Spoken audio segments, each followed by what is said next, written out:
If your soil is bone dry just 2 days after watering, adding more mulch isn't always the answer. I've seen gardeners pile on 6 inches of wood chips, straw, and leaves, yet their vegetables still wilt during hot afternoons. The real problem is often what's happening below the surface. The soil simply can't hold enough water where roots actually need it. One tool that helped me catch this early was a wireless soil moisture meter that measures moisture and temperature at root depth instead of relying on how the surface looks. It's surprising how often the top inch appears damp while the root zone is already drying out. I'll leave the exact one I use in the description if you want to check it out. It has prevented me from watering far too early, or far too late, more times than I can count. If you're serious about building drought-resistant soil instead of constantly watering, subscribe now because this simple trick has completely changed how I prepare new beds. Here's the material almost everyone throws away. Old 100% cotton clothing, worn-out towels, faded bed sheets, and natural cotton fabric scraps are incredibly useful underground. Not synthetic fabrics. Not polyester blends. Pure cotton. Most people see worn cotton as trash. Soil biology sees it as a slow decomposing sponge. Unlike mulch, which mainly protects the surface, buried cotton works beneath the soil where roots spend most of their time. It absorbs water during rain or irrigation, then slowly releases it back into the surrounding soil as conditions become drier. That doesn't mean cotton replaces mulch. In my experience, it works best underneath the soil while mulch protects the surface. Together, they create a much more stable moisture profile than either one alone. The placement makes all the difference. One mistake I've tested is burying thick layers directly beneath seedlings. That slows root penetration during the first few weeks. Instead, I dig a trench about 8 to 10 inches deep for tomatoes, peppers, squash, cucumbers, and melons.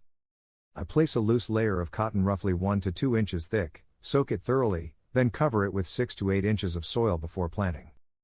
That distance allows roots to establish normally before reaching the moisture reservoir below. For raised beds, I use the same approach when rebuilding beds between seasons. Container gardens can benefit too, but only in larger containers over 15 gallons where drainage remains adequate.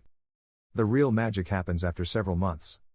Many people assume the cotton simply rots away quickly. It doesn't. The fibers slowly become colonized by fungi, bacteria, and other decomposers. As decomposition progresses, the cotton gradually transforms into organic matter while improving aggregation around it. That means you're not just storing water temporarily. You're also building better soil structure for future seasons. I've dug up beds nearly a year later and found the cotton partially broken down, surrounded by darker, crumbly soil that stayed noticeably cooler and moister than neighboring areas. That's something surface mulch alone rarely accomplishes at root depth. There are a few situations where I wouldn't use this. Heavy clay soils that already stay saturated don't need additional water-holding material underground. In those beds, improving drainage matters more than increasing moisture storage. Likewise, never bury synthetic fabrics.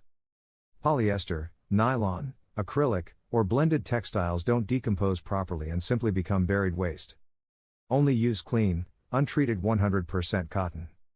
Skip fabrics coated with waterproof treatments, heavy dyes meant for industrial use, or anything contaminated with oils or chemicals. Simple, natural cotton works best. Here's what surprised me the most during testing. During one particularly hot stretch, 2 nearly identical tomato beds were watered on the same schedule. One relied entirely on wood chip mulch. The other had the same mulch but also contained buried cotton beneath the planting row. After 5 days without rain, moisture readings taken near root depth consistently stayed higher in the cotton bed. The plants showed less afternoon wilting, fruit cracking was reduced, and watering intervals stretched noticeably longer. The difference wasn't dramatic overnight. It became obvious after several weeks of repeated drying cycles. That's an important lesson many gardeners overlook. Soil improvement is cumulative. Every season you give microbes better habitat and improve water retention, the next season gets easier. This works because you're improving the soil, not fighting the weather. We can't control heat waves. We can't stop drought. But we can build soil that handles both far better. Healthy soil isn't just fertilizer mixed with dirt. It's a living system that stores water, supports biology, and protects roots from environmental extremes. Burying natural cotton won't replace compost, mulch, or good irrigation practices. But when combined with all three, it creates another layer of resilience beneath the surface where plants need it most.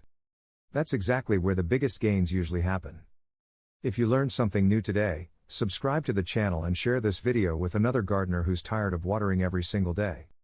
The more you understand how soil biology, organic materials, and moisture work together, the easier it becomes to grow healthier plants with less effort season after season. Subscribe and share to help others.